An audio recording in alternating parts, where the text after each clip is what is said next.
Ini adalah jembatan laut terpanjang di Asia Tenggara, yang dipercayakan oleh pemerintah Malaysia untuk dibangun oleh perusahaan Tiongkok.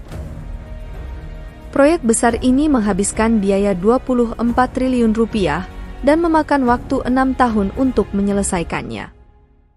Namun, jembatan laut ini bukan hanya pusat transportasi utama Malaysia, tetapi juga upaya berani dalam sejarah rekayasa jembatan, karena selama konstruksinya, insinyur Tiongkok menggunakan bahan karet dalam konstruksi jembatan untuk pertama kalinya. Beberapa media India mengkritik Tiongkok karena mengambil jalan pintas dan meramalkan bahwa jembatan tersebut dapat runtuh dalam waktu 10 tahun. Jadi, mengapa Tiongkok menggunakan bahan karet dalam konstruksi jembatan, dan bagaimana keadaan jembatan laut ini sekarang? Dalam beberapa tahun terakhir, meningkatnya kegiatan bisnis telah menyebabkan munculnya kesulitan transportasi antara Penang dan Malaysia daratan. Misalnya, lebar jalan telah diperluas dari minimal 3 km menjadi maksimal 16 km.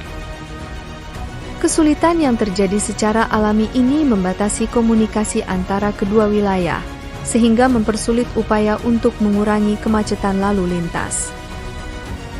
Sebagai tanggapan, Malaysia memutuskan untuk membangun jembatan Penang pada tahun 1982, yang diresmikan untuk lalu lintas pada tahun 1985, yang membentang sepanjang 8.320 meter.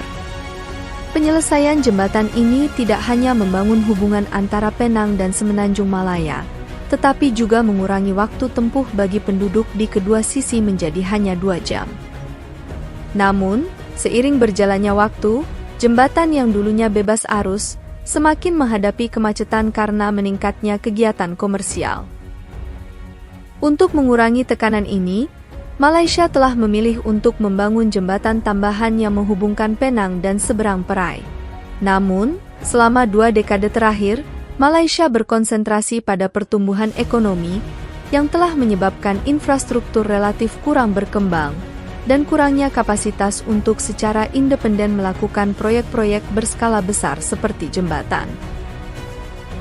Menanggapi kesulitan ini, pemerintah Malaysia dengan bijaksana mengejar kolaborasi internasional, akhirnya memilih China sebagai mitra.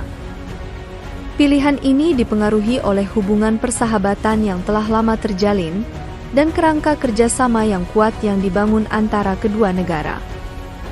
Misalnya, sejak 2008, perusahaan-perusahaan Cina telah berhasil menyelesaikan beberapa proyek penting di Malaysia, termasuk rel kereta api, jalan raya, dan pelabuhan. Inisiatif-inisiatif ini tidak hanya sangat meningkatkan infrastruktur Malaysia, tetapi juga telah menerima pujian dari penduduk setempat. Menurut temuan saya, jembatan yang dibangun melalui kolaborasi Malaysia dengan Cina adalah Jembatan Sultan Abdul Halim, yang umumnya disebut sebagai Jembatan Penang Kedua. Jembatan ini memiliki panjang total 22,5 km, dengan penyeberangan laut sepanjang 16,5 km, menjadikannya jembatan laut terpanjang di Asia Tenggara, dan terletak di antara Batam di Tenggara Penang dan Batam di seberang perai. Total pengeluaran untuk proyek tersebut mencapai 4,6 miliar ringgit, kira-kira setara dengan 24 triliun rupiah. Pembangunan jembatan dimulai pada November 2008 dan secara resmi dibuka untuk lalu lintas pada Maret 2014. Sementara jembatan Penang Kedua telah berhasil diselesaikan dan berfungsi sebagai penghubung penting antara Penang dan seberang perai, jembatan ini tidak luput dari skeptisisme dan kritik dari para insinyur India selama pembangunannya.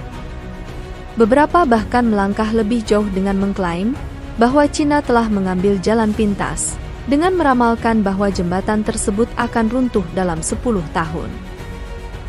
Masalah inti terletak pada pendekatan inovatif yang diambil oleh para insinyur Cina, yang memilih untuk menggunakan bahan karet dalam konstruksi jembatan untuk pertama kalinya.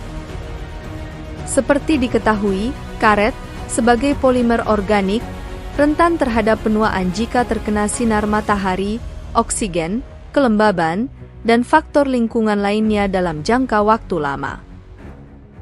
Proses penuaan ini dapat menyebabkan penurunan kinerja yang mengakibatkan pengerasan, keretakan, kerapuhan, dan komplikasi lainnya. Selain itu, karet rentan terhadap deformasi termal, mudah melunak atau berubah bentuk di bawah suhu tinggi, yang dapat membahayakan integritas dan keamanan jembatan secara keseluruhan. Hal ini menimbulkan pertanyaan, mengapa para insinyur Tiongkok memilih mengambil risiko menggunakan bahan-bahan yang kontroversial tersebut? Telah diakui secara luas bahwa meskipun Malaysia tidak terletak di pertemuan lempeng tektonik yang ditandai dengan aktivitas seismik yang sering terjadi, lingkungan geologisnya yang dinamis masih membuatnya rentan terhadap gempa bumi sesekali. Misalnya, gempa bumi berkekuatan 5,9 skala Richter melanda Sabah pada tahun 2015, diikuti oleh gempa bumi berkekuatan 5,2 skala Richter pada tahun 2018. Mengingat konteks ini, perhatian yang cermat harus diberikan pada konstruksi dan perencanaan kota, khususnya untuk proyek skala besar yang melintasi badan air dan menghubungkan lokasi yang berbeda. Potensi runtuhnya jembatan laut yang menghubungkan Penang dan seberang Perai jika terjadi gempa bumi dapat mengakibatkan dampak ekonomi yang besar dan menimbulkan risiko serius bagi kehidupan manusia. Akibatnya, ketika pemerintah Malaysia memilih untuk bekerja sama dengan China dalam pembangunan jembatan bersejarah ini, mereka mengamanatkan agar jembatan tersebut direkayasa untuk menahan gempa seismik hingga 7 skala Richter. Untuk memenuhi persyaratan ini, para insinyur Cina menggunakan teknik pemancangan tiang pancang yang canggih, dengan memancangkan pipa baja jauh ke dalam tanah hingga kedalaman 120 meter.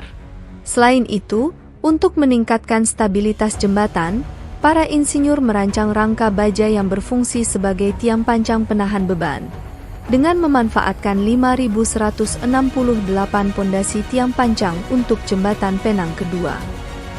Akan tetapi, mengandalkan langkah-langkah ini saja mungkin tidak cukup untuk mencegah jembatan mengalami guncangan hebat saat terjadi gempa bumi besar. Insinyur dengan terampil memanfaatkan bahan karet yang sangat elastis untuk menciptakan bantalan isolasi karet dengan kemampuan peredaman yang luar biasa.